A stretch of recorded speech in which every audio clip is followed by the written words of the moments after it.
Matt and Lola, it is fantastic to have you take the time out to be with us today. Thank you so much for doing this. Thanks for coming, guys. Hey, super stoked. I mean, how can we not be excited to like sit down with you guys? And we sit down a lot, but not with cameras and things rolling. Right. So we'll see how this one goes. Yeah, we're excited. So thank you so much for taking the time out. I really anytime. appreciate it. One of the things that we kind of like to do is we like to break the ice early. So we kind of just pick a couple of really hard questions to start with. Oh, good. And start us off right on the right foot. Is that okay? You guys feel ready? Yeah, as long as it's spontaneous and there's no time for planning, contemplator style. Okay. Yep. Well, Yeah, clearly that's you're it. going to go first, and I will go after you every time. You'll have time to think. I'm good. I mean, this just sets the This sets the tone for everything. Absolutely. for the whole entire rest of the afternoon. Okay, So- here we go. Sounds Go ahead. great. Okay. So, no So, pressure. in your guys' opinion, when you think about all of it, who do you think played the best Batman? Batman. Yeah. So we have to start with DC. Is that the deal? No, the who movie. the movie's I Batman. know. Who The played movie. Unbelievable. Who played the best Batman? I was hoping it was going to be a Marvel.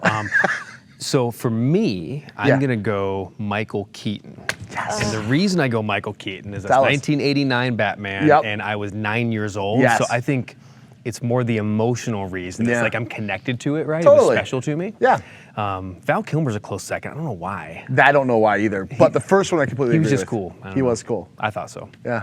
Oh no, I didn't really watch Batman growing up. I grew up in a household of just women. Sure. So probably Christian Bale, because that's Oh, the only okay. one I've seen. Like, listen- He's the best Batman. Well, if you haven't seen them, He's just You know, if you he's haven't super seen good at Batman? being broody and angsty, and he's I just know. got it. He's got it down. I know. well, there you go.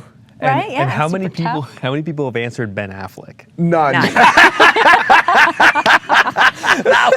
Not one person. Shout out to Ben. Yeah, shout out to Ben. It was a good try. No. Interested to see how Robert Pattinson does. Yeah.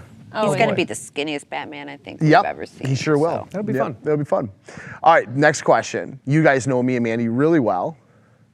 So when you think about us, who's Batman, who's Robin? Oh.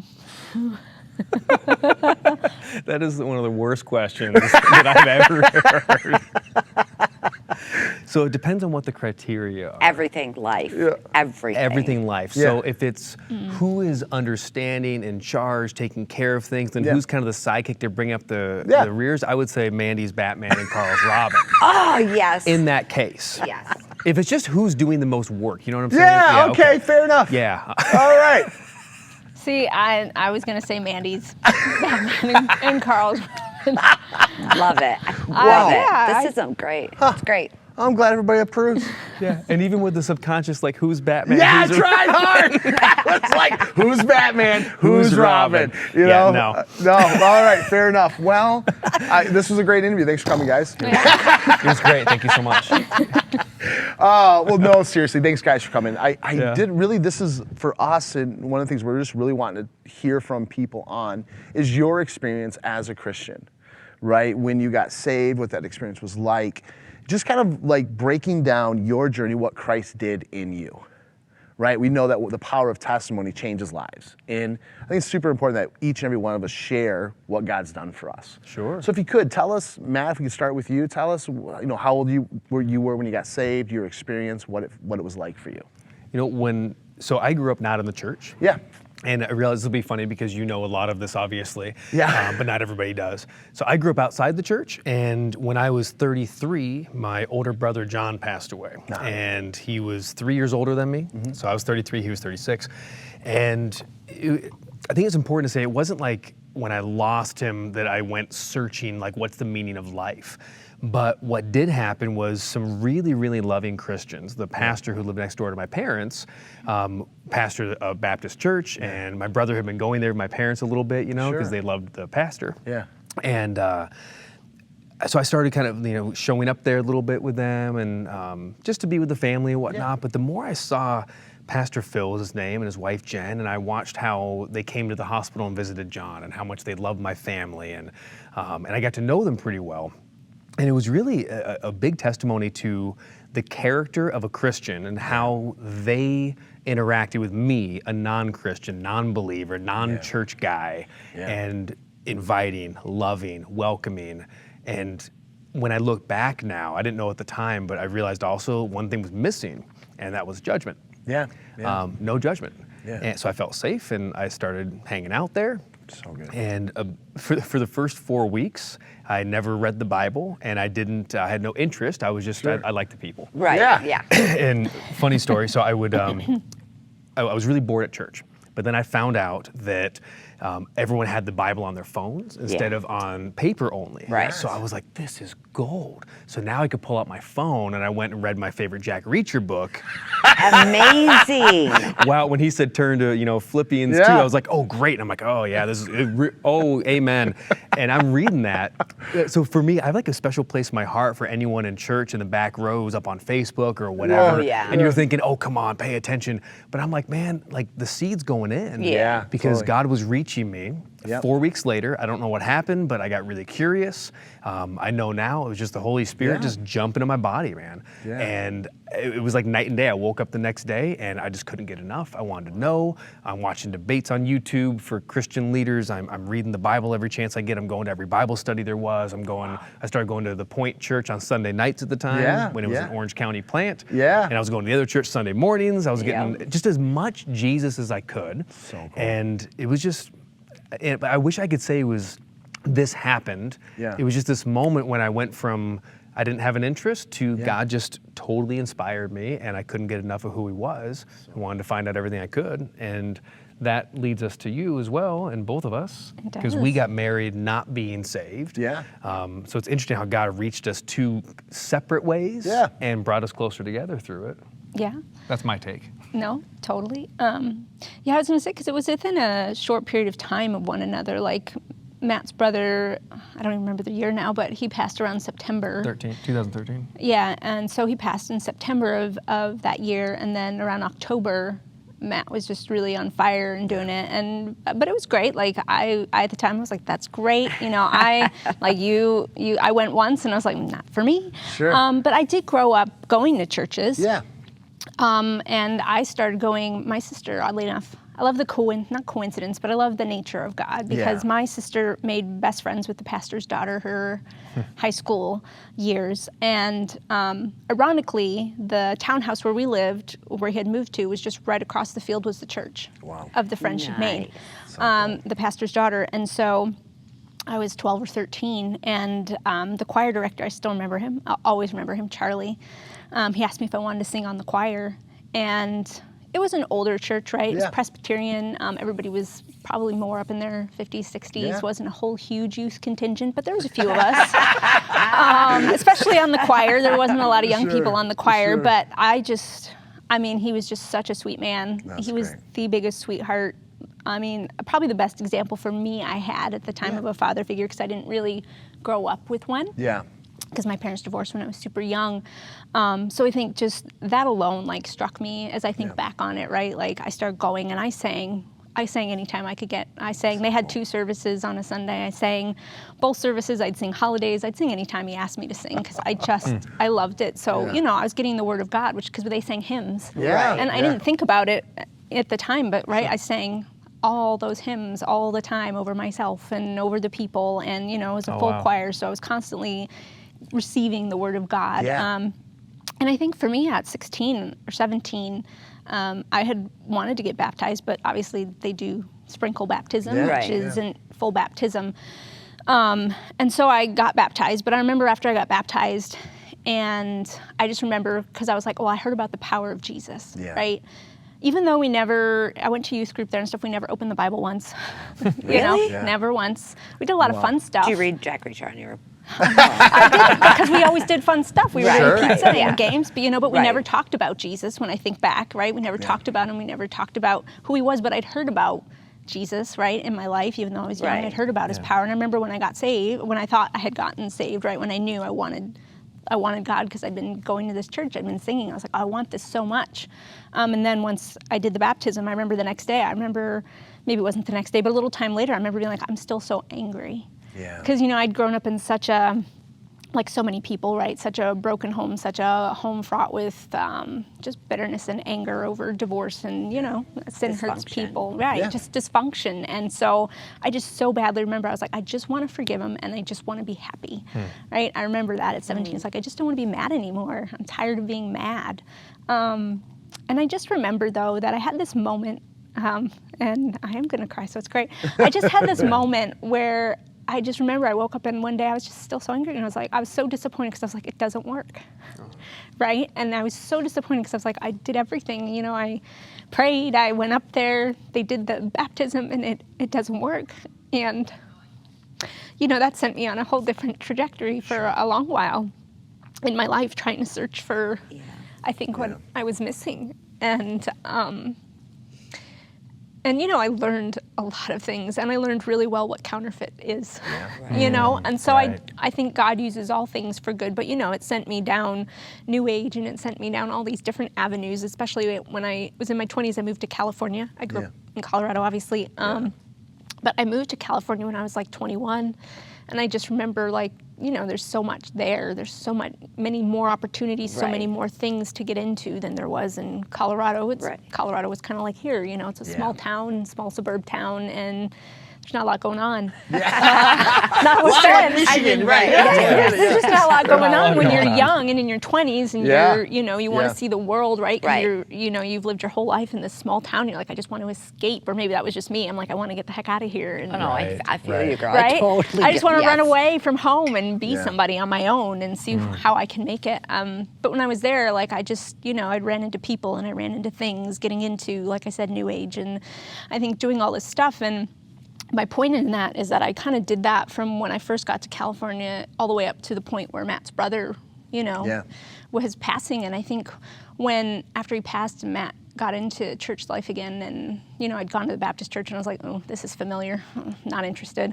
Because, I think... wooden pews, no clapping during the music. No clapping, and I get it, and that's Piano okay. player. Organ player. Organ player. Okay. And that's okay. That was great. They had their vibe. But I think for me, I think I was... Is that what it is, a vibe? Yeah, they had their vibe. They had their Jesus vibe going on. Yeah, so good for them. I don't fault them for that, I grew up right? Baptist, so I totally and I think get it. I was just like, it's that, I think that's kind of that gun shy where you're like, I've been here before. Sure. I've done this before, and that didn't work out. And so Matt went for about 6 months. And then he started taking Val, which I was super blessed. Val was tiny then. Our son, he was 2.5. And boys, they never sit down. No. Always 5 minutes. And I could never, ever just do enough. Yeah. So I was always blessed when he would take Val to go Hey, to they have Sunday church. school. It's like free babysitting. Amen. So, I was like, I'm blessed. He's gone. I get a Sunday to myself, and I don't know what his family thinks of me, but at this point, I don't care. I get alone time. I get to be alone. Amazing. Right? That's great.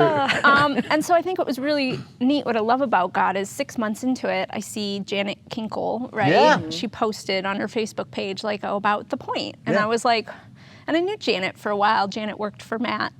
I think I was pregnant with Val when I met Janet. Yeah. And she came in and she worked in Matt's office. And so I knew Janet, I felt pretty well. And I just remember being like, well, if Janet likes it, then there must be something to it. Right. Janet's cool. Because Janet's Janet's cool. cool. Yeah. 'Cause Yeah, Janet yeah, and I feel like a kindred spirit in Yeah, Janet and very I. So much I'm like, so, if yeah. she's into this, then I feel like I could give it a shot. Yeah. And I just remember, I don't remember how it went down, but I told Matt and I went. And I don't even remember if we all went together or not now, but I just remember going, and I remember walking in, and I just had this moment. As strange it is, at the info table. Of all the places you think you'd have a moment with Jesus, you don't think you'd have a moment over the info table. Yeah. But I good. just was looking at pamphlets and things, and there was one for farm, and I was like, farm? It's like, what in the world is this? It doesn't say anything, it just says farm. And I was like, and I just felt like, I'm going to do that. I'm like, I have no idea what this is. Is this like farming animals? Chickens What is this? and It's church, it's cows. farm. I'm like, I don't know what this is, but I know I'm going to do it at some point. So and I set cool. it down, and then I went in, and I think it was just... And that was the first day, right? And that was the night? first day. Yeah. It was the first time I went, and I knew when I went in, I knew I'd keep coming, So which cool. was great, right? Like Yeah. God was so kind, and I think for me, I was 31 at the time, so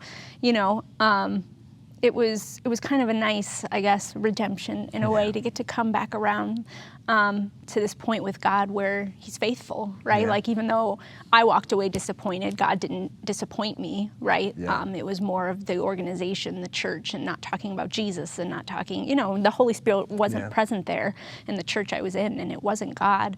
But I didn't know that, right? 17, you're young, and you just, you're young. Yeah. Right. And you're immature, and you think things that you think, and you have strong opinions, and you know it all, and that's okay, because God's kind, and he's compassionate and faithful. So I think it was just this great moment of kind of bringing it back around of where it was like, it was okay to have questions. Yeah. And even though I know I asked you loads and loads of many. questions.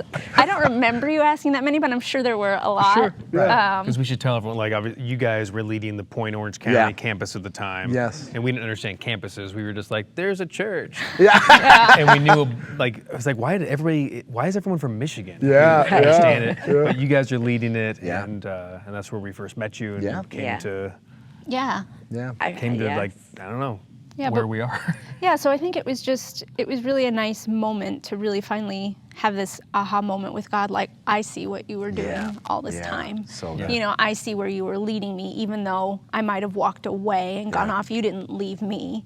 You stayed with me. You walked with me. Like, there were moments in California, even when I was doing what I was doing, right? Even when I was getting into, you call it a cult now, New Age, doing things, right? Playing with fire, whatever you want to call it, right? Doing things that I really didn't get, but that I just desperately wanted answers. And I think a lot of people do that. They want, right? They really want answers, and they don't know what they're doing, but they're just seeking. And so they go into all sorts of avenues. But I think I did know that God was with me even then, because there were some times it was like I wanted to go down an avenue, and it was like, no. Yes. Like, that one's too much. So I can't go down that one. Yes. Like, it's too far gone. If I go down that, and there's no turning back. Yeah. I just had those feelings over my 20s when I was kind of just figuring things out. And I remember I had a friend I'd made in California. She took me to a church one night, and lo and behold, there was a prophet there, which I'd never heard of. I didn't know. And I just remember this prophet looked at me, and she looked me straight in the eye, and she's like, you have a special relationship with Jesus. So good. And I remember I was like, God, I want that to be so true. Yeah. Like, I didn't believe it yet then, but it stuck with me, and it's still stuck with me all these years. Wow. Like, I could see it. Like, it just hit me. Like, the words you would think, oh, it's just, you have a special relationship with Jesus. But, like, there was such weight in her words, and it just, like, hit me right in my heart, and I just had this, like, at that I was 23. Sure. And then I didn't get saved till I was 31, right? Like, that was a moment at 23, right? So God has all these kind of markers for me through my 20s that, looking back, I've seen. It's amazing. And I've seen his hand, and I've seen, places that he's kind of put people in my path or things to help guide me. But it wasn't until his perfect time, at 31, at the Point Orange County, that he decided that was the time for me. And I think it's great, and I'm blessed by it. And it was within 6 months. How long into going to the Point do you feel like you got saved? Because I know we got baptized. Hopefully we don't have to tell that story. We will tell definitely that story, for We got sure. baptized one day apart. Yeah, we did. Yes, we did. Because I feel like I remember praying with the pastor at the other church, in October probably. Sure. Within those 4 weeks I talked about. Yeah, that's a hard one for me, because I think, we started going in March, and then by June, I got it March? baptized. Yeah, we started going in March, because I remember Andrew and Ange came out in April. Right, To visit.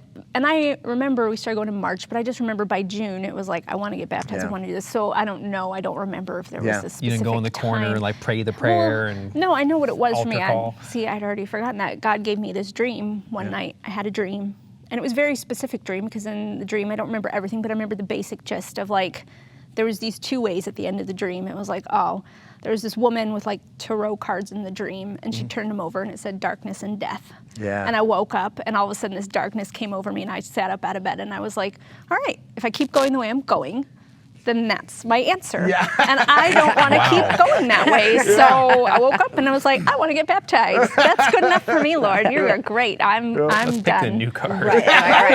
Right. Wow. But that was like probably around end of May or something. Yeah, it's interesting because, like you mentioned, we were leading the campus at the time, and I remember the first time you came. I did too. I remember. It was actually a nighttime that we were teaching on the prophetic. Yeah. Your first time in, and this is really interesting. It's It was a Monday night. It It was a Monday night. It wasn't a teaching, Sunday. Yeah. Was it? Yeah. Oh, It was a then- Monday I night. told you that. I remember. I remember. Look at me not remembering I remember I was details. up front, and one of the things that we, as you know, we were a very small church plant at the time. Yeah. But we wanted to operate in the highest level of excellence we could. Yeah. So we had this little info table with everything our church did. But you come in the room, there'd be like 10 of us. But this was everything that we could offer as a church to people who were interested. And I remember us talking about let's put it out every Monday, because on Mondays we'd have X amount of people come that weren't there on Sundays. Yeah. And you came in and you sat there, and I think I taught for like an hour, hour and a half. And then at the end you walked up, and do you remember what you said to me? Something. Oh, it's vague. It's there, but I can't quite Okay. grasp it. Sorry, I kind of remember. You said, I think I like this, and I think I have this to say to you. And you told me something that was like pretty meaningful to my life in the moment. And Like a word for you? I wouldn't say it was a word. No, it wasn't a word. It was, she had this thought as she watched me. It was Gotcha. about me being a father or something to the people. I wouldn't say it was a word. Yeah, It sure. was more of an observation that struck her in an emotional way. And when she was leaving, she said, "I'll see you next week." And I thought, oh, she'll be back. So good. And then 2 weeks later, Matt came. Yeah. 2 weeks later, Matt Yeah, came. because you went 2 Mondays in a row. Yeah. Oh, okay. You started telling me about it. Yeah, yeah, and it was interesting to watch you guys come into the church, because you spiritually were You were in. and it was Yeah. dynamic. Yeah. And Matt had a lot of questions. Matt, yeah. Did I? Matt had a lot of questions, right? And so I would meet with Matt, and there was all these like really big theological questions. Yeah. And for you, it was heart, it was fatherhood, it was the prophetic, it was the spiritual nature of God. 100%. It was so different, but yet so beautiful. And I remember when you got saved. I remember the difference in you. I remember the Well, peace. clearly she chose life, not Right. I Yes. remember Right. the peace that fell over, but I also remember you were super anxious to get baptized. Yes, I do remember that. Like it was like, we got to do this really quick. Strong dream. Yeah, yeah, Strong dream. right. Yeah. And so let's talk about your baptism. do it Yeah. today. We'll get there. So you guys are on a journey. You're coming to the point. You're with us. Yeah. You're coming to the point, but you're also going to this Baptist church. Yes. So if you could like talk to us about how that worked for your family and your interaction with, the point, with us, with what was happening, like tell us about that. Yeah. So let me bring, I guess, this perspective Yeah. from me. So it's tricky because it's like what I was walking through at the time, but then also there's the reflections now looking back at what was happening, right? Yes. It's all different looking back. So I'll try on to it, right? kind of Yeah. just share it from like where we were at the time. Perfect. So I'm going to the Baptist church and I get saved and I'm like on fire for God, feeling great. Yeah. And then I'm like, man, I want my wife to come with me, but I have no idea about spiritual leadership. I don't understand anything about a home and one flesh, I don't Right. Yeah. get any of that dynamic. So it's like, yeah, you like come with me because this is the only experience I've had with God. It's what you know. Yeah. And then she's like, well, that's not for me. But she wasn't saying God's not for me. She Right. was saying that expression is Right, not right. for me. Yeah. And then when you found the point, to me, it was like a double helping, right? Sure. And not Perfect. saying this is a good thing, but Right. it was a good thing for Yeah. me. Right. Because I wanted as much as I could. So I literally, when I looked at my week, it was Sunday morning at the Baptist church. Yeah. Sunday night at the time at the Point, Yeah. 6 p.m. Then Monday night teaching at the Point. which Yes. is- Yeah. Yeah. Then there was a Wednesday night Bible study Yeah. at the other church. Yeah. And there was a Friday night young persons that I snuck into. Yeah. Yeah. I mean- literally snuck. Yeah, well, because everybody was either early 20s or Yeah. like 60s. Yeah. Right, that was the divide. Right. So he's like, yeah, you can come to the young person Bible study. I'm like, thanks. Pass for 20. Yeah. So I was like the father of the young Sure. people group. Yeah. So I would just go to everything I could. And Yeah. I wanted to go as much as possible. And I remember kind of asking you, begging you to we want to do a Bible study Yeah. when we were brand new, a few months in. Yeah. A Wednesday night Bible study. Yeah, you did. Yeah. And I'm like, just because the truth is, I just wanted more. Yes. I wanted to Yeah. have a Bible study, Yeah. and I was missing that. And Lola's at the Point, I'm at both. I see no problem with that. Yeah. Right? Yeah. At the time. Yeah. And how do I put that? It's like, I think the best way to say it is it felt like we were still two separate people on two separate paths. You know? And this is what I'm doing with God, and that's what you're doing with God. Yeah. And that's actually a reflection of how we had set up our entire relationship and marriage unsaved. It was very much, and so many people do that, right? It was like, this is my finance, that's your finance, you know? Yeah. Oh, well, that's your debt, that's not my debt. I have my own. Right. Sure. And you know, that's how we kind of operated things, or I'll pay for this thing we're gonna do or whatever, right? Yeah. Right. No concept of it's we in Correct. one unit together. Yeah. So it was really an extension of everything else we did in that marriage, which didn't work. Right. And there was a lot of, I don't know, like we loved each other, but there was a lot of arguing. There was a lot of kind of knock down, drag out fights in a way. Like, On my end, not on his. right. Yeah. Well, she'd bring the strong emotion of like, hey, I'm really hurt by what you said. And I'm like, whoa, you need to calm your emotion down. Right. when you feel better, we can chat about this. She's like, Yeah. that's going to make me feel better. Yeah, that's gonna help. It's just pouring gasoline on a fire. You know, you're just making it worse. So And you're like, I'm calm. Yeah. I'm good to go, right? So at that point, I didn't realize where we really were in our marriage. Sure, But yeah. again, how we approached church life was an extension of how we approached everything in marriage. Yes. It was two people uniquely separate, doing things together, but it was Yeah. still two people, okay? Yeah. And then at some point, you were like, hey, we should get together. And Yeah. I was like, that would be great. And I will never forget this because we went to a Starbucks. We did. We sat down on one of those little janky middle tables, probably half an hour maybe or something.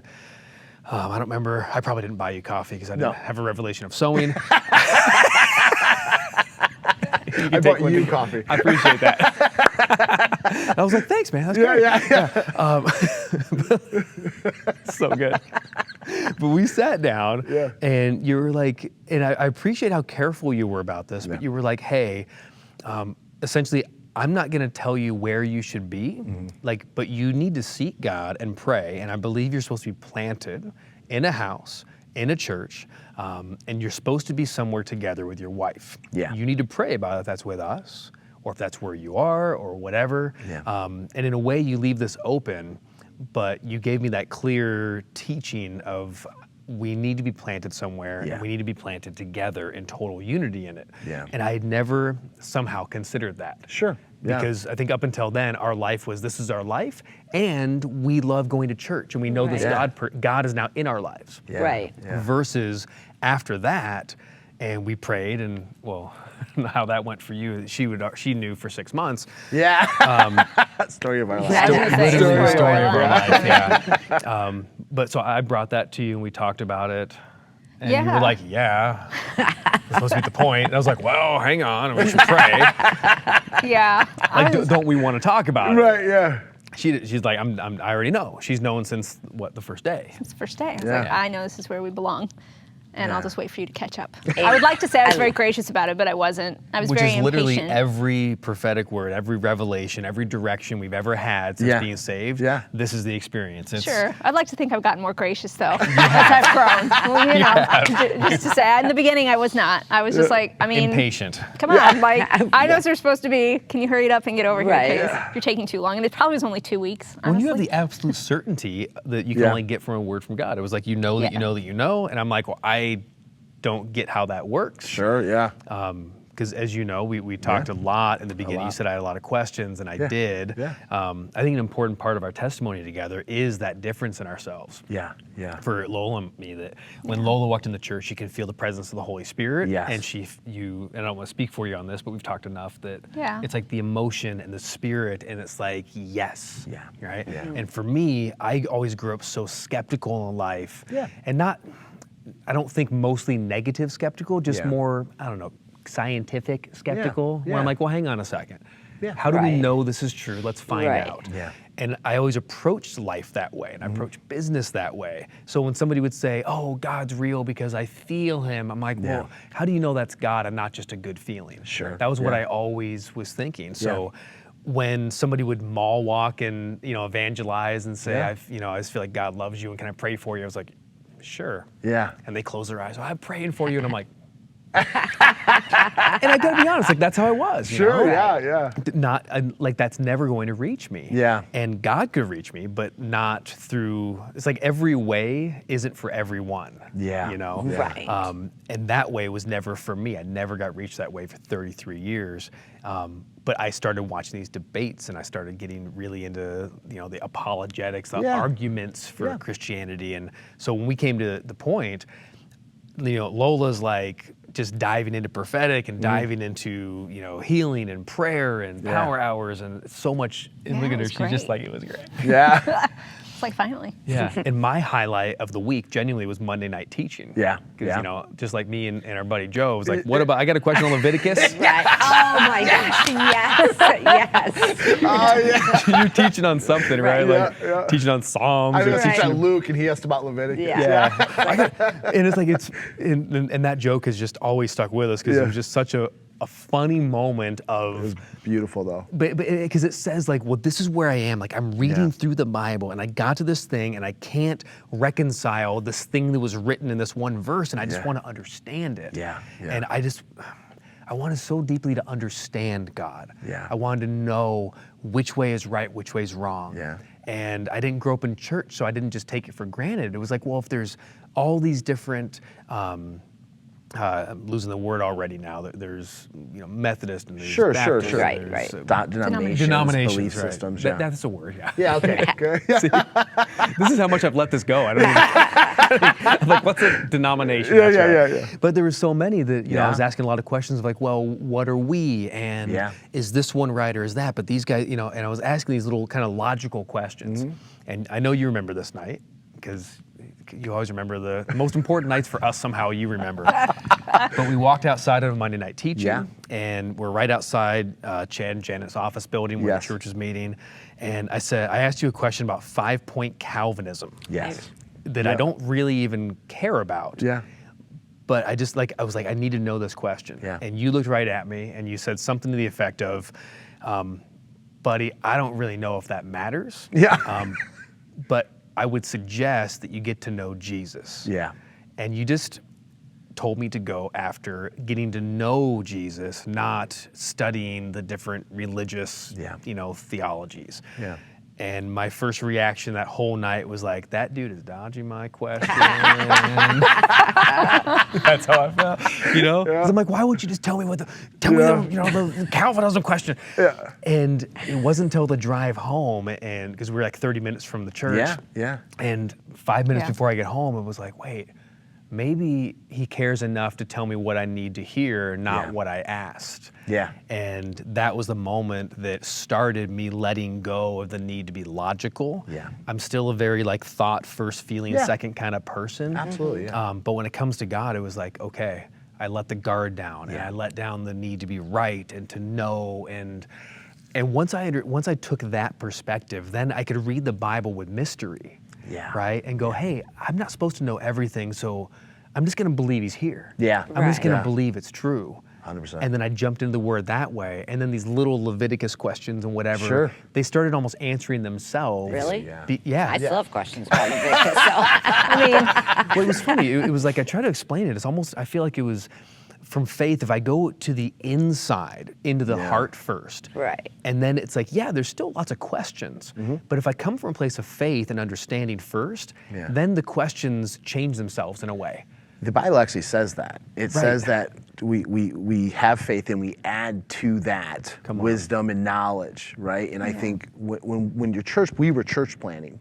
And so for us, the foundations of the church and our church family and the body of us had to come from a faith place first. So true. And I love knowledge and I love wisdom. I answered a lot of your questions, but it had come to this point where I thought faith has to become his foundation at some point. Let's start now. Yeah. And I we've talked about this in years past is, when we were doing the church plant and as you guys were coming in, I'm grateful that we were doing the things we were doing. We had Sunday night church, we had Monday night teaching, we had Wednesday evangelism, we had we did a cultivate discipleship group on Saturdays. We did all of these things because we wanted to make sure everybody that came could find their fit. You know, we did power hour. Remember, we would do power hour and prayer meetings, and I can remember power hours where it was I had to play the guitar because there was nobody else, right? You know, Of all the people to play the guitar. I don't remember that. Yeah, you were there. It was you were great. there, else you would have been playing. Wow. Well, that talk about out of resources. There was You're grasping at last straws there. Just saying. I do think it's interesting though, listening. I mean, because I know you guys, but listening to you guys speak about it, how God uses two different experiences, like your emotion, right, and your factual, and somehow he works it together into one so that you guys now can understand where other people are at. Do you know what I mean? Gosh, I think, because I mean, clearly me and Karl are different. Are you? Yes, I'm Batman, obviously. I carry the weight of this family. Oh my goodness, here we go. But I just find it interesting that, you know, you're so different, but you're still one. Yeah. Yes. And I think it is amazing to watch how that unfolds and how you guys operate in that. Because you are still who you are in certain areas, right? Yeah. Like, it's Well, who and you we can are. get into that piece too, because it's been such a huge part of salvation and marriage. Yeah. but Yeah. Not just getting saved in different ways, but I think it's so cool that, you know, as a couple, we're already married. Yeah. And I think it's important, like we are unsaved getting married. We dated unsaved. And there's a special, like we have a heart for what people are walking through and what young couples are walking through. And, you know, it's like, and they have the opportunity, especially if you're dating in the church, to do things so differently than we did without sounding like that old couple who was like, oh, if I knew Jesus when I was your age, you know? But it's like, but he met us differently. It's not like we both showed up somewhere and then we got saved as a couple. And walked it out. Yeah, and we didn't walk it out. It was like, how did God reach me through my brother, through my parents' neighbor, through a Baptist church? And then God reaches Lola through Facebook, through a friend, through The Point. And then we both have these literally very separate paths. Very separate, And she falls in love with Jesus one way in a different place. I fall in love with Jesus a different way, a different place. And somehow we come together and know the same God and the same Holy Spirit. Right. So amazing. Right? And, Gives me and we get to chills. walk in the same revelation together. It really speaks to the global church. Yes. You know, you encounter God. We could relate so much with you guys when you joined the church because we got saved late in life. We had spent many years of our marriage as an unsaved couple trying to figure this out, you know, and I think Not so well. not so well sometimes, right? Right. And You're in good company. Right? And the one of the things for us that watching you guys, I believe one of the things we have talked about this before. We know we went through our journeys. Part of the reason was so we could help you guys. We could see so much of ourselves in you. Our experience, how we encountered God in the same building. Was You know, we were so in the different. Point, Caledonia, Michigan. Where nothing happens. We're we're a real small town. Nothing happens, right? Yeah. The pastor of that church was not nearly as cool as the pastor in California. Oh, wow. Wow. But I remember being in that room and having this emotional-filled experience with God, and this faith-filled experience with God, and this love of God, and then piles of questions. Yeah. Piles. But you had that feeling first. I did. I had the feeling first. And Mandy, for Had the her, questions. she had all the questions first. I had all the questions. All I the was questions. like, what? Yeah. I was like, what are these people doing? Do you know what I mean? Like, what is going on? Raising their hands. and I was like, oh, wow. Yeah. But yeah, so I relate to what you're saying because I wanted to know, because I did grow up Baptist, right? But it was all rules, and you do this, you don't do that, right? And I wanted to know, okay, what are we allowed to do now? You know, I just carried that on. Let me ask the first question. So what are we allowed to do and what are we not allowed Right, to do? I need the checklist. Do you know what I mean? That's what I Remember you would. talked about the checklist? I do. Later. It wasn't first for me, but it came later. That was great. Yeah, So I do understand that, though. Yeah, so I get it, but it was it was so interesting, like watching you navigate it, and it brought us back to, I remember that time, especially even with the kids, right? Because they were younger, Val was younger. It's so much easier for them. Our kids were just like in finally. Do you know what I mean? And we were literally trying to learn how to actually parent them at that point. Yeah. Thank goodness they were young. We didn't mess them up too much. Right. Yeah. It was interesting. We were actually talking. This came up. We were talking to our kids about California recently, and one of the things that came up. We were talking about this. I remember it was our second to last Sunday in California before we moved back to Michigan. Right. And Val was underneath my seat, pulling my pants. You know, and I remember looking at him thinking, I'm really gonna miss this. Like, that's what I was gonna miss. And he finally started liking me, you know, and I was all excited. him. And then, like, now we're back to square one. But Right. it was, like, I remembered that moment, and it was for us, it was such a unique thing, watching your guys' marriage, your family, kind of transform in that time, and feeling super blessed to be a small part of that. Yeah. And so, can we talk about that a little bit? Like, you get saved, you've been in your marriage now for how many years not Christian? 3 years. 3 years? Yeah, 3 years. 3 years. Yeah, was it 3? 3.5. 3.5. Whatever. 3 or 4 years, something like that. Sure. Oh yeah, So we 4 got married years. May 2010. Yeah. Yeah, so about 4 3.5 years. 3.5 years. So now you're saved. 4 until I got my Math's certificate. not my area. 4 until- clearly. right, I mean, yeah. I wanted to touch on that. We'll touch on the Yes. baptism. Let's Yeah. talk about that I right mean, now. yeah. So me and you have a conversation. You Okay. say, Yeah. Carl, I want to get baptized. Yeah, I remember. Yeah, I remember I called you. I was Yep. like, all right. I'm like, we'll go from that dream. I'm like, I'm Right, Call I Carl mean- today. Yeah. Gotta I'd get like to get baptized. baptized. So we And talked about your salvation. We did. I did check to make sure she had gotten saved. Which is great because I had no idea. I was like, tell me about it. What'd you say? How'd it go? What happened? She explains it all. I'm like, okay. I was like, let's go ahead and set that up. So we set it up. It was 2 weeks later because it was baptism Sunday. We did the certain week of every month in Orange County. Yeah. And can we also say too, what I loved about the point and still do is that when somebody, just like the Bible, when someone says, I want to get baptized, I want to accept Jesus, what prevents me from jumping in, using this puddle next to the part right here, right? Right. Like, let's do it. Yeah. And so as I'm going to the Baptist church, of course, being a Baptist church, baptism is fairly like center stage on their doctrine, right? Wow. Yeah. It's interesting. It's called Baptist church. That's interesting. Yes. Wouldn't have thought that. So they care about baptism a lot. It's really important. I don't know the difference at all, but Lola's like saying, I want to get baptized. And this is a month maybe after I said I want to get baptized. So after I wanted to get baptized, and I'm not poking fun, like it's kind of funny, between us, but I love, you know what I do love, to be fair, is I love the seriousness, like the weight that they bring to it. Yeah.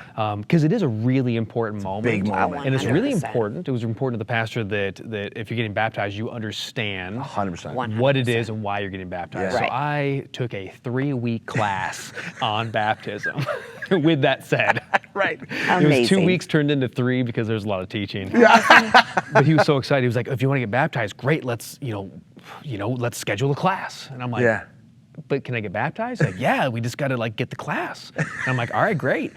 And there was one other guy named Wes. He wanted to get baptized too. Sure. So the two of us and the pastor went through a 2-person baptism class for 3 weeks in a row. Nice. And then after that, we scheduled the baptism in the big baptismal in the top Oh, glass. amazing. Come I mean, on. I do the have whole to thing. say, Wow. I mean, it was special. I do love It is. I do love that. I felt like an infant being christened almost. It was like grandmas wear are coming out for did you wear a Easter robe? Sunday. No, but he did. And because that's the thing, right? I love it. I'm down. It's Yeah. great. Yeah. And but here's so rewind. My wife gets baptized the day before on Yes. was it Saturday. Saturday. Yeah, Saturday. And then my baptism was after church on Sunday. Yes. Correct. Yeah. So Saturday rolls around for your baptism. It does. Saturday rolls around. We get to go down to the beach because it's California. So there's freedom. weather's always nice. Yeah. Yes. And there's no shortage of ocean That's right true. there. Yeah, that's so, true. Yes. That's I true. mean, that was probably my only hesitation, was having to go in the ocean, really, because the waves are And big. it was really choppy that day. Do you remember that? I do. I Yeah. remember Or being like, sharks. I was like, are we going to go out and do this? I was like, well, you're like, I'll hold you. I'm like, okay. I was like, then I'm all right. At least it was June. I had to hold you in, Matt, at one point. Well, Because we both went out to baptize you. right. The waves pick you up, and then I start getting one up too, and Carl's like, Yeah, that was great. Well, and I just remember, but I remember because it's like, okay, we go. I'm like, all right. I'm like, just going out. We're not going all the way out. So we're going out. Okay, we'll go out. And then, but I remember we go down, and they came back like, we have to do it again. I was like, oh, Pinky not toe, again. pinky Like, toe. Well, here's what happened. we say everything we're gonna say. We go to baptize you. This wave hits. He starts to fall. So most of you didn't go under the water, and I had to grab him and get him centered. And I was like, all right, listen, you didn't go under. Yeah, like your legs, half your body was still. I was like, we're gonna have to go ahead and baptize you. And he said again, I go, no, for the first time. That one was not. The first time was just swimming. Yeah, that was just so. Yeah. Yeah, I do remember that because I was like, all right, just be quick. We'll go in, we'll get baptized, we'll get out. But because I, like you said, I just remember it was just big waves. Yeah, and it was just, and it was great though. One thing you always look for during like spiritual encounters, during a baptism, during a wedding, during some important moment is anointing on the day. Right? I agree. We know when God sends when his hand of favors on it. It absolutely is. Yeah. You know, you're my son in whom I'm well pleased, and you get these signs and wonders. 100%. So you always look for signs and wonders connected to it. So with Lola's baptism, let's talk about special because as we walk through the beach, come on, people are everywhere. What do we see? We see stormtroopers. Yes. There are stormtroopers dressed up everywhere. No shortage. No shortage. And not like a stormtrooper mask. No, like a legit garb. The gun and everything. Yeah, I thought they might be shooting with the guns, quite a full outfit. A lot of them. Darth Vader was around there. He was somewhere. I didn't see him. And I remember right when we walked up to where we were about to go to the beach, there were two stormtroopers that just stood there. Yes, and it was like cool. It was like the gates to go in. Yeah, to Lola's they just watched. They just, it was neat. It was like angels there, right? It was special. Stormtrooper angels. I remember so we come so many powerful words too, like. Oh, that's what I was just going to talk about. We come off the beach, and now everybody's giving you prophetic words. Yeah. Do you remember some of that? I do. I remember.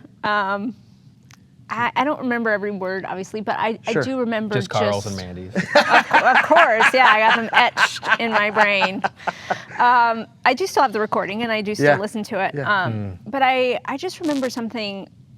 I remember kind of someone's word about God being mighty, that even though I'm small, that God is mighty in me. And I think that was so powerful for me in that moment because obviously when you grow up, I think it's no matter what, whether you grow up being really petite or you grow up really tall, like people always comment on it. It's just something people can't 100. Not do. It's just human nature. It's like, so I think for me it was so important that God said to me, like him being mighty, that I could still be mighty with him even though it's small because, my whole life it was like, oh, you're so little. Yeah. Have you always been this little? When are you going to grow, right? I mean, I'm pretty sure I didn't clothes that fit you. Right? Oh my gosh, right? Like you're so tiny, you're like a bird. I can totally relate to I've never been told that. I've been told that. I mean, and I've been mistaken for a child. Oh, so. I've been mistaken for that. Well, my whole teens. But so I think it's just God kind of meets you and says those things that kind of I think turn how you've seen yourself, which was so powerful for me. And it took me a while to I think assimilate it, right? To kind of walk it out and take it in because I heard it, but it took me a while to believe it. Yeah. And I think it's not probably until now really in this year, and it's been about 6.5 years coming up, so it's taken me a minute to really finally feel like I see what you're talking about, God, right? Like when I get to go lead worship, I see where you come in, and I see where you move through me, and I see where it doesn't matter my size. It matters what you want to do. And it doesn't matter how big, how little. It doesn't matter what other people think about me. And the truth is it doesn't bother me that other people comment on that. No, of course now. not. You know what I mean? It's like, it's okay. Like, I'm not mad. When I was younger, I was mad. Sure. I was young and it was like rude. But now I'm just like, I get it. You can't fathom what it must be like to be my size or to feel like I feel because you've been you your whole life. So you can't imagine what it's like. Oh, she's so little. It's like asking someone 7 foot tall, what's it like to be so tall? Right. Like I will never know what it's like to be as tall as you, Karl, or to have like the shoulder span you 7 feet do, tall. and to just tower over people. I'm always like, oh my gosh, someone move! I need oxygen. Crowded in. So I take it more as a compliment when people say, oh, I just see God move such a mighty way. Good. I'm like, oh, that's so great, and I love God's sense of humor. I'm like, he is funny. You use what is it?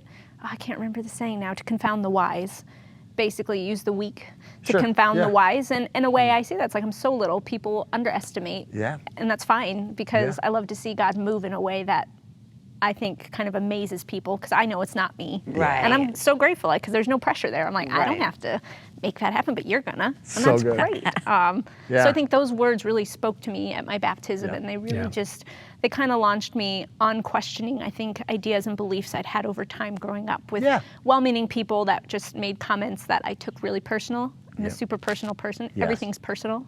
I try really hard to not make it personal, but it's really hard. So I've Right. just decided I've learned that, to dissociate sometimes, but mostly it's personal. But that's also, to be fair, that's part of what makes you like so pastoral and hard for people is that when somebody's hurting, you take that personal too. Yeah. I hate And seeing you're people connected, right? I just think like there's two sides of that are, there's so much goodness that comes out of that. Yes. It's beautiful. But it can be, I'm sure, frustrating maybe when you think don't it's- want to take it personally, but you do feel that way. Well, I think it's just frustrating because it's like, well, now I have to work through these emotions, even though logically I know this isn't personal, but now I feel hurt. So now I have to work through this hurt and get over it, even though I know it's not personal. Right. I just have to work through it. And that's just part of what it is. And I've just Just a accepted journey, that. Yeah. right? And that I work through it and I forgive and I get over it and I move on. Yeah. And that's just how I work, and that's how I need to process things, and that's God works with me in it. But I go to Him with it. I don't try and do it by myself. Like I take it to Him, and I talk it out with Him, and then eventually I'm like, oh, I feel better. Thanks, God. There you go. And I move on. But but what I love about my baptism is I was do you getting love about prophetic it? words. My favorite, and that I will remember forever, is that as I'm getting my prophetic words and I'm getting spoken over, which Come on. from covenant family, Yeah. and all You're getting that. the Holy Spirit am. inspiring and bringing words of wisdom and encouragement and Tell us. knowledge for That's you. right. And Yes. then Matt gets a text I do. about what name he's going to want on his baptism certificate. Right in the middle. Right in the oh, midst. There's like 20-something people, maybe 30 people, the church surrounding Lola. Yeah. You're Praying in a towel, for, praying for you, laying hands, giving words. And then I'm like, oh, 1 second. I step away and I got my text. What do you want on your certificate name? Because it's very official. Yeah.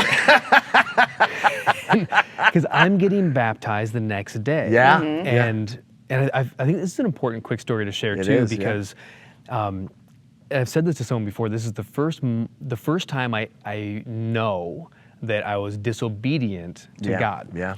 And it seems almost kind of silly in a way because I'd planned the baptism on Sunday and I had friends and family coming, and there was I didn't want to let down the pastor and all these things.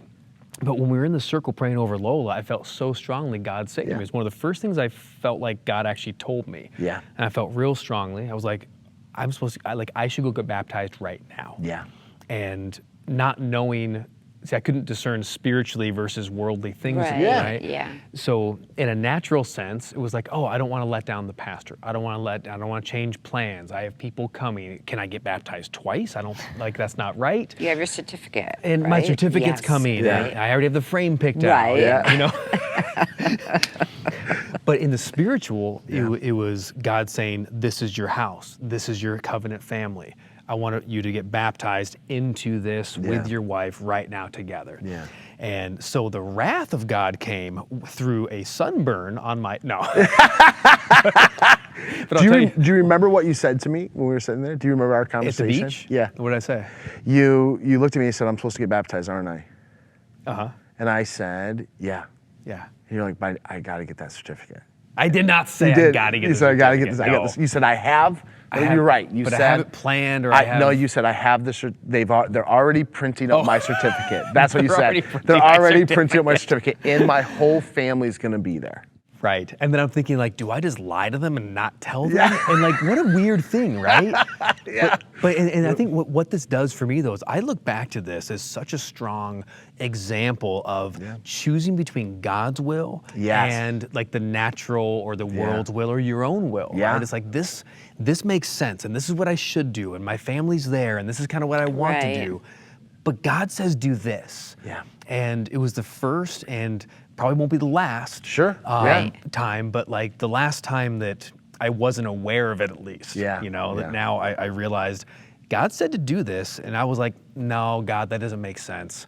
I'm going to go ahead and do the thing that makes sense. Yeah. And I have tried very hard, again, with exceptions, I'm sure. Of course. But we've tried very hard, me and obviously us in our life, to live our life from that point. Yeah. Not doing what makes sense, but what God's asking us to do. So true. And sometimes it's a clear way forward. Yeah. Many Yeah. times, like coming to Michigan to Right. live, Yeah. there wasn't a clear way forward. No. Yeah. Not by any stretch. Right. But it was God saying, just like that baptism day, saying, go.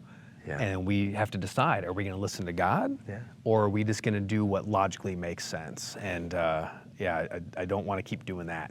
And the kindness of God to us. Isn't Right. that so great? I mean, like, Yes. like think about that, right? We, like Matt saying, like, there was the first time in my life I know I was disobedient to God, Yeah. but God was there when you got baptized. Yeah. He was. Right? The dead man was washed away. Like the power of baptism is still there. And Now, I think, will say the devil I don't know if it was the devil, but there was something happening because the baptismal, they turned it up like a jacuzzi, right? Right. And a lot of people don't know this, but they turned it up, they were new, and they turned it up too high. Oh, wow. So it was 104 degree like spa. yeah. And the tops of my feet are burned red from the spiritual baptism with the Stormtroopers from the day before. So when I got in that thing, I'm like, I'm like, is this holy water? Am I burning right now? I'm like, they said sins are washing away. I think my sins are burning away. And that, so funny. that's a very true story. Now, I don't think the devil that's messed with me, but hilarious. it was That's really pretty good. funny. Oh, that's hilarious. I didn't know that. Yeah, That's it hurts. So funny. So my baptism, not only did I get a certificate, but it hurt really bad when my sins washed away. So here we are. You guys are Here we are. baptized. Here we You've are. had this moment. If you could talk to us about your journey now. And I do have one more certificate than my wife does. You do? Just wanna Yes. point You do, that out. yeah. I Yep. mean, No matter what classes we take, I'll always have one more than there you go. And I Yes. have a whole bunch of prophetic words. You which is choose. way better. Yeah, you choose. You could just print those off and frame them. I mean, just type them out. Actually, that's a good idea. That's awesome. Oh, sorry, go ahead. No, I think it's great. I think This is one of the conversation, things, right? Yeah. I think one of the things that I love. Me and May talk about this all the time. And I'm sure if anybody watches all of these in a row, they'll hear me say it over and over and over. But Jesus saved me, but the church helped really save my marriage, saved me as a dad, taught me Right. how to, shaped me, grew me. So grateful for the kids I have because of the church. Right? Yes, the relationship with God is the cornerstone of that, but the church was such a huge part. So talk to us about, you're in California, we're in California with you. Talk to about like that journey for you guys. You're baptized now you're kind of diving into what church life looks like. Well, because you guys now have made a decision, right? Okay, we're doing this together Yes. on the Yeah. same path. So how do you guys navigate that from going from two paths really gosh. to, do you know what I mean? I One do. and So I figuring it out. Yeah, well, I mean, I can first say, like what we talked about earlier, to your Yeah. point, we were walking two paths as two people, but doing life together. Right. And it showed up in like how we made decisions, how we parented. Yeah, It was very, yeah. and to me, it was really important. Like I'm a very like equal rights.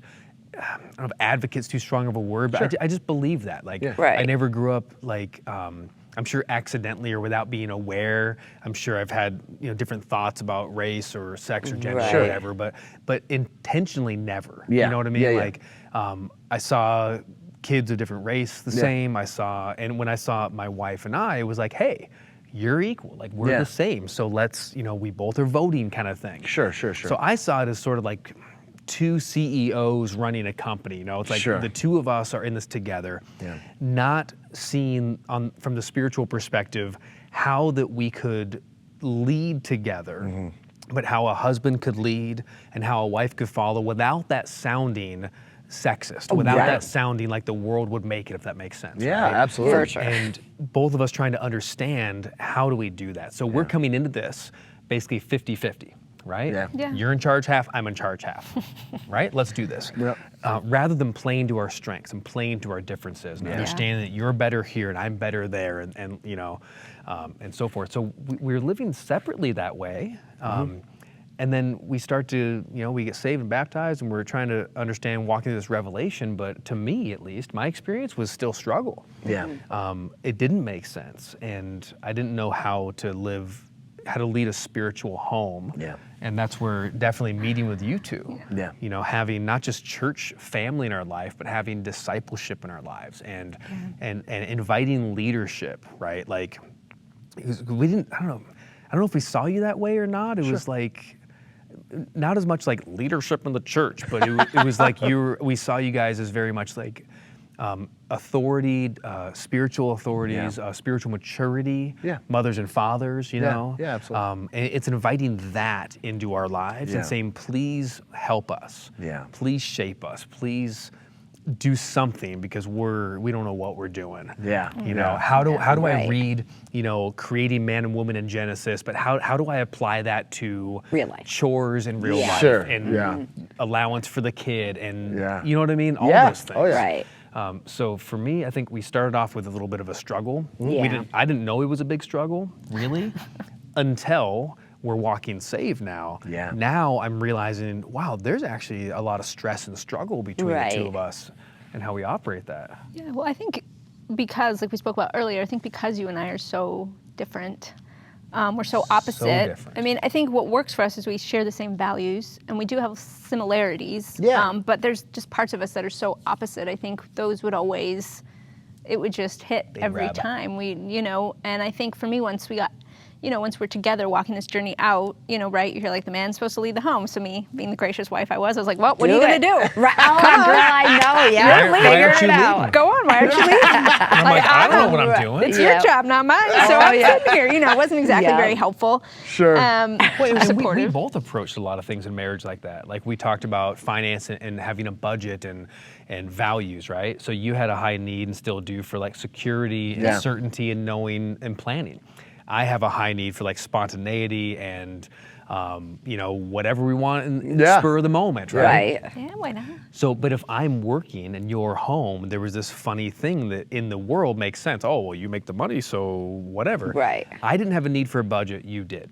Yes. So it was easy for me in the same tone. Like I took that side too, where you're like, hey, what are you gonna do to lead? And I was like, hey, if you need a budget, go make one. Yeah. Right? Yeah. Like, Right, literally, I was yeah. like, well, why are you putting it on me if you need that? And this is how we approached our marriage. Right. We were Yeah. like, I can't overstate it enough that in every scenario, it was, oh, well, do you need that? And we talk with a lot of like young couples today about the difference in like in needs. Yes. And you know, that first stage, which is super unhealthy, is hey, that's your need. You Yeah. figure it out. Right. Yep. Oh, you need more sex than I do, or I need more sex than you do, or Right. whatever. Yeah. You need certainty in money. Go figure it out. Well, I I'm spend just it. gonna go make more while I spend it. And it never felt good. Right, But then the next phase was sort of this place where it's like, oh, I get it. That's your need. So I want to help to meet your need. Yeah. Right. Yeah. And then she wants to help meet my need. But it wasn't until, this is my opinion, I think, but it wasn't until recently, in the last few years, that I feel like we've really gotten to a place of understanding that it's not your need that I'm meeting. Right. It's Correct. that if you have a need for certainty, that's now my need. Yes. Right? So It's not good. me helping you get yours. Yeah. I now have a need for certainty in finance. Yes. And if Yes. I wanted more sex or less, or probably Yeah. not less, but let's be honest. I mean, I'm that'd be saying the whoever first- it is in the Sure, relationship. whoever it is. Yeah, whoever it is. That it's like, well, that's not your need because you need that. It's like, Right. well, that's my need. Yeah. Your Yeah. need is my need. Yeah. And that's where our differences, I say it like, it's almost like how different we are. Our differences almost make us together as one flesh. They almost make us one sane, capable human. Right. Absolutely. Oh, for sure. Okay. Yeah. Yeah, one whole person. Yeah, one whole person. Yeah. 'Cause Really? g- Wait, one Wow. flash? One flash. One flash, wow, it's amazing. Mind blowing. It only took us 7 years to get to that point. Well but- done. Yeah, That's you fast. You know? Took us a lot I mean, more it took years. us. Yeah, I was going Hey, to say. you I know? mean, I totally remember those days. yeah. Right? Where? Yeah. Yeah. Well, it's like you need all this emotion, or you need to talk more. And I'm like, well, I don't need to talk so much. Fine. Oh, you need to talk. Fine, I'll be here. Right. And, Yeah. And it's like how Remember when you used to silly. fall asleep during the talks? Used to. Well, now we don't talk at night. No, because you have such a melodic voice. That's what he says. I just have such a great voice to put you to sleep. It's such a It's like compliment. hearing a fairy tale being read to sleep. But now we'll talk during the Heartfelt afternoon. issues. Sure. Yeah, and then I stay awake. which is Yeah, that's great. good. It's interesting. One of the things me and Mandy talk about with a lot of young couples is being desire fulfillers, and not just putting expectations on somebody. Yes. So sometimes in marriage we put expectations on our spouse to give us what we want. But if we change that and we make a decision to be the kind of person that fulfills the other one's desires, Come on. Yeah. right? And those desires can be a lot of things. You know, maybe their desires, they want you to take out the trash or pick up your clothes Amen. or Amen. wash the Amen. dishes. How does or, that work? Amen. Well, you know, like, yeah. So being a desire fulfiller, then it gives you equity Like they look at you, it builds trust. Yeah. Like they care about what I care about. And Dude, so that's exactly it. Yeah. Oh, you actually care about what I care about. Yeah. It's not that you are supposed to care about my thing, even though you don't really care. Right. Correct, But you yeah. love me, so you'll do it. It's like, no, I care so much about doing the dishes because it makes Lola feel peace. Yeah. Right? Yeah. I care so much about prioritizing that house project because it will bring you peace. Yeah. Yeah. Even though if it wasn't for my wife, I don't actually care about finishing that soon. Sure. But when I know how much she cares about it, my heart has to change. Yeah. And Right? then do I you actually care feel about like it for then, myself. like the connection between the two of you has shifted when you change that? Because now it's you say that? it's a different feel. At least it was for me and us, Karl, right? It was different, right? Because you love, right? Like I love Karl. You would do things because you love him, right? But when you change the way you approach it, it changes your heart towards them. Absolutely. And it's just totally different. And I just love watching that. It's not always fun in the process, right? Yeah. Trying to sometimes figure it there's out. There's a transforming moment. Right. Sometimes there's a lag time Yes. between you, and it's like it goes back to like in the scripture talking about taking every thought captive. Yes. And sometimes that thought is, I don't want to freaking take out the trash. Right. Right. And it's like, it's not just like sin and temptation. It's like, well, taking those thoughts captive and deciding, Right. I'm going to decide to care about that before I actually care about it. If that makes Right, sense. yes. Yeah. And there's a lag time sometimes with God transforming my heart and actually moving my heart towards genuinely, authentically caring. Right. Yeah. It might be a few minutes. It might be a few days. Yeah. And I think it's But how do I act in the yeah. in-between time, right? Yeah. And I think somehow that also correlates how we are with God as well. Do you know what I mean? Like that takes time to build that relationship and then to just do things because it's his desire for us, right? And to have that heart to do it. It all comes full circle. It's like always does, like the right? Lion King, right? Like, I mean, The circle of life. I mean, Circle of life. oh, please. Clearly, he only played the guitar you never sang. right. I was thinking like Batman. Just Well, I keeps mean, coming He's coming, yes, yeah, there you go, yeah, there you well, go. yeah. Yeah. Yeah. Thoughts on that? Yeah, I was gonna say, I think it's just like that, like you were talking about, that softening of the heart, right? Because in the beginning, it was more like, well, what are you gonna do? Yeah. Right? Like that immaturity of like, great, Bible says you do this, not my job. Right. But you know, the more like he would do things that he knew I cared about, and I knew I could see he was trying, right? Like Yeah. when you're married to your spouse, you know when they're trying and you know when they're not. Yeah. Right? You're married to someone long enough, 100%. you know their genuine efforts. Yeah. And the fact when I'd see him, like he's really trying, even if it's not, you know, the What's- way what's I that would like it word to you be get? The closer, done. closer to Close the enough hamper, for it? right? Close enough Yes, good, but you're yes, trying hard. yes. Right. Well, it's like I Right. can see he's Participation. trying. I get the most improved. But that would soften my heart, right? That Yeah. would soften those rough Yeah. places in my heart where it felt like, what have you done for me lately? Right. Yeah. You know, those parts that were like, me look at, lately? well, right. It's like, hey, I'm taking care of the kid at home. You get a lunch break. I get no lunch break. Right. Nobody's coming to Yeah, I'll take tell you, this. if a union came for full-time moms Oh, and dads, man, we'd be in dude, trouble. we get ripped. Yeah, I was just like, I don't get no 15-minute break. Right, right. Nobody's, right. you know, you got to talk to No. people. Who have Where's I your talked to? overtime? I've been trying to translate. Where's your overtime? Right. Where's your OT? Yeah, I've been trying Nothing. to translate 3-year-old language all day. I haven't talked to an adult. I've Yeah. been trying. But and- then you get in that 3-year-old language and you're talking to an adult and you're like, do you have to go potty? I'm sorry. yeah. I'm sorry, I mean the Well, restroom. yeah, you get too used to being in Right. this child world, and Yeah. then so it was just like these things. I think when Val was smaller, because he was, 3 years old when we got saved and in the church, and so he Yeah. was so little still then, and for me, he was my first kid, so first one's always the guinea pig, aren't they? Yeah. Although I think Yeah. in a way, but the first one's always that guinea pig. You're like, I don't know what I'm doing, and so I think it was just such a blessing for our marriage to be able. He's so young, and not that he won't remember things or anything like that, but that he's so young that we could learn when he's little. Yeah. That we could figure things out. And I honestly, we used to argue a lot, but So I much. honestly can't remember the last time. So Like good. not really argue. Like we have a disagreement, but it maybe lasts for a second, and then it's like, okay. But I think that's just the time, like you say, you soften your heart, and that you go to Jesus, and like in those moments, like we've just grown. Like you Yeah. talk about it, we've just matured together, and it's like, So good. it's not like I still not myself. I like a good fight every now and Yeah, then. yeah, sure. I'm a fighter. You're People mighty. might think I'm Yes. not, but I'm Yeah. a fighter. I want to fight sometimes. Yeah. Hey. It's just Where's the hard camp? Breaking the fourth wall. She's a fighter. I Every now and again, it's I can feel it. I'm I like, you mean- want to fight? She's like, no. No. No, but But go ahead. a And little try bit. I want to me. be. Go ahead and try me. I had a call with her one time. I thought she's going to chew me out for a while. But then you just feel so much better afterwards, Yeah, it's just right? like it's just And like then- this. I yes. can't control this. I don't know what I can do. I just want to fight this thing because Yeah. there's nothing I can do about it, and I know it, and I just want to fight it. And I know I'm wrong, but I really want to be right real bad. Yeah, So, I get it. You know, but I think those moments don't really happen. The feeling comes, but I'm like, well, it's not worth it. It costs Right. too much. Oh, Costs too yeah. much. You know, That's so we've good. come to this point in our relationship. I'm like, it costs too much for me to behave that way. It costs Yeah. too much for me to go that direction. Yeah. So I'm not gonna, even though I good. might fail every now and then, but I mostly try Sure. really hard Yeah. not to. But I don't really have to try as hard anymore. It's mostly like, you know, I just feel the Holy Spirit. Like the minute he's like, no, and I'm like, oh. Yeah. Right. But you're I'm like- but "Ah," you're and like, it's and I'm like, you know, the minute I say something and I know all of a sudden I feel like, and I'm like, Yeah. I don't want to apologize. And I'm like, I'm sorry, I was mean. I'm like, oh, I know. That wasn't a good apology either, was it?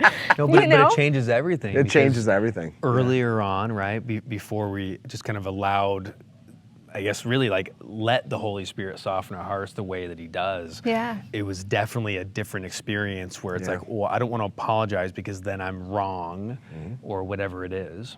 Well, just it's like I don't want to be wrong. I feel like I still have a point, and I know I'm Yeah. not 100% right, but I feel like there's some truth in what I had to say. I guess there's some truth in what you had to say, but if I concede, then that means I just. So but good. you know, you think Then you you're lost right the and whole I'm thing, wrong. right? Right, yeah. And but the fact is we're both on the same team, so now we both lost anyway. Right. You know, but that took us probably a good while, and like he said, it's probably the last couple years, really. I think before we moved to Michigan, we finally had found our stride, which is probably good. Yeah. You know, before we encountered a bunch of change in all our life and that. So I think, it probably took 3, 4, Yeah. 5 And, years, something like like to your that. point earlier when we talked about like leaning into the differences. So good. I think a lot of what we used to like fight about in marriage was our differences. Yeah. You know, and it's like, why do you always have to be this way? Yeah.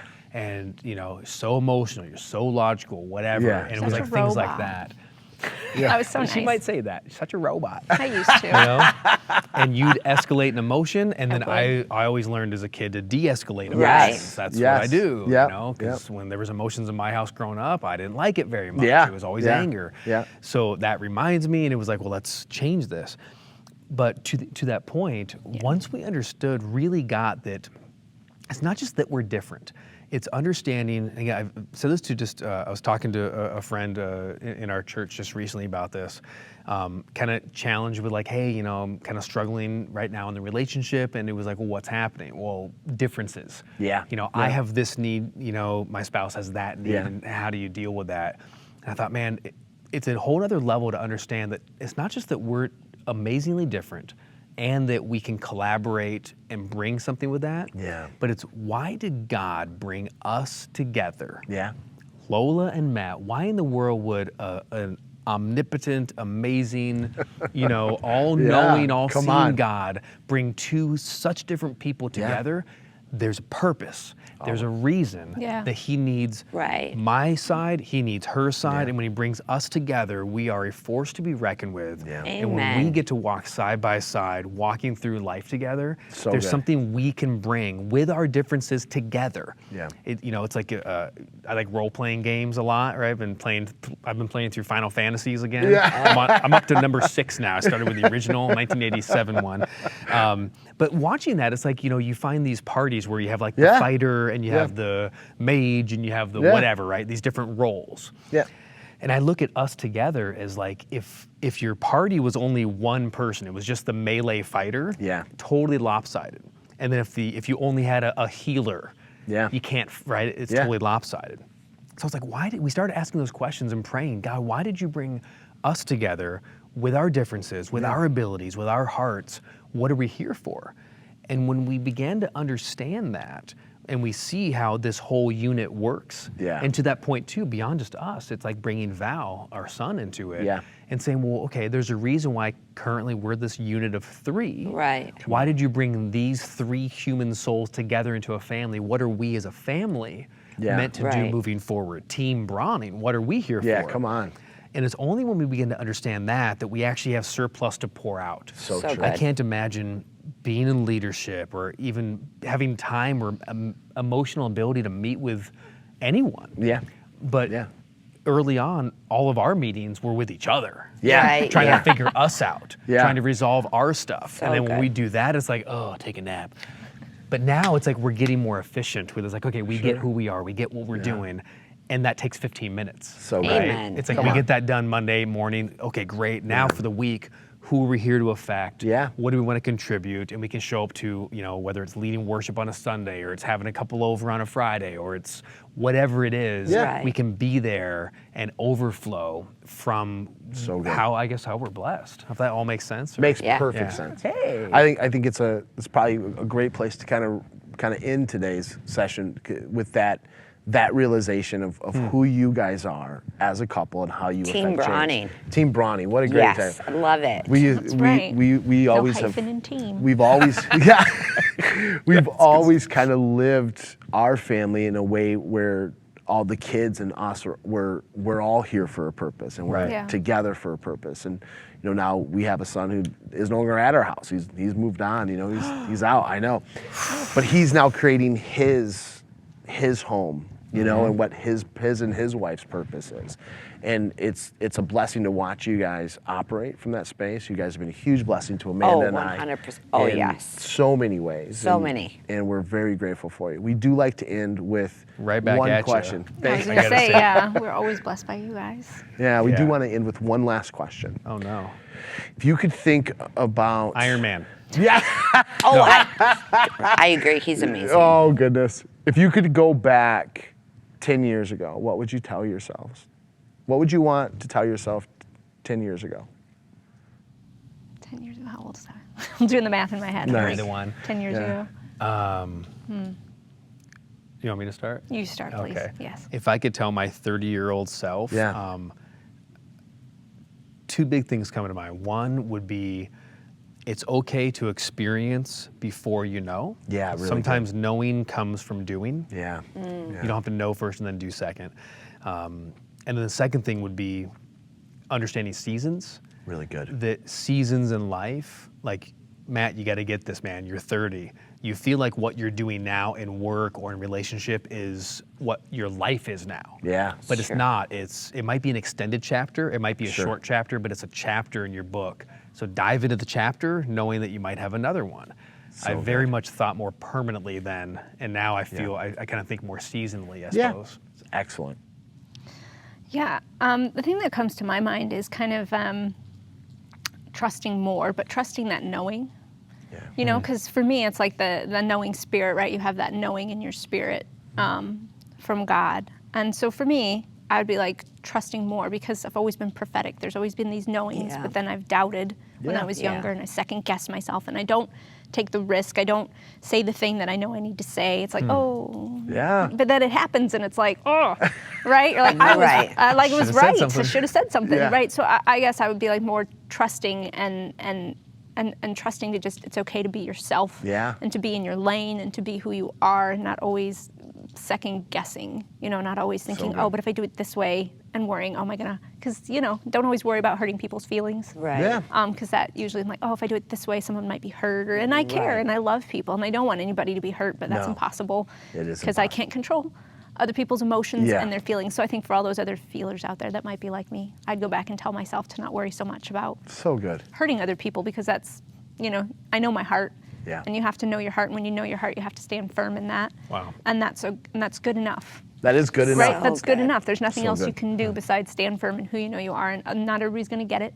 Yeah. And That's not true. everybody's going to be on board with you. But if not everybody's on board with Jesus, then certainly not everybody's going to be Right. on board with me. Right. Yeah, So, 100%. Right. Yeah. I think it's just that trusting yourself and standing firm in who you are. And right. because God made that for a purpose. He works through each person for a purpose. And there's purpose in everything. He's a God of diversity. So you need all of the diversity that God creates So good. to, I think, make a whole, like two people together. Yeah. I think the same. Love It's it. really good. So, So yeah. the Love it. second part of that question is, what do you think 50-year-old Matt would say to 40-year-old Matt? Oh my gosh. I don't want to be that old. Oh. Man. Isn't it funny that you thought you had it figured out? I know, right? That's brilliant. that's what he'd say. Accurate. I like Yeah. that. How about for you, Lola? I was certain I would tell myself to stop overthinking things. Come on. That's great. Don't overthink it. I love it. Yeah. Guys, Have some more fun. phenomenal. We Love love it. this and just appreciate you so much. Thank you for thank you taking the guys. time out. Really appreciate it. Absolutely. Hey, Chris Pratt, Best Avenger. Come on. Okay, no, No, stop. not he. Are you finished with this? No?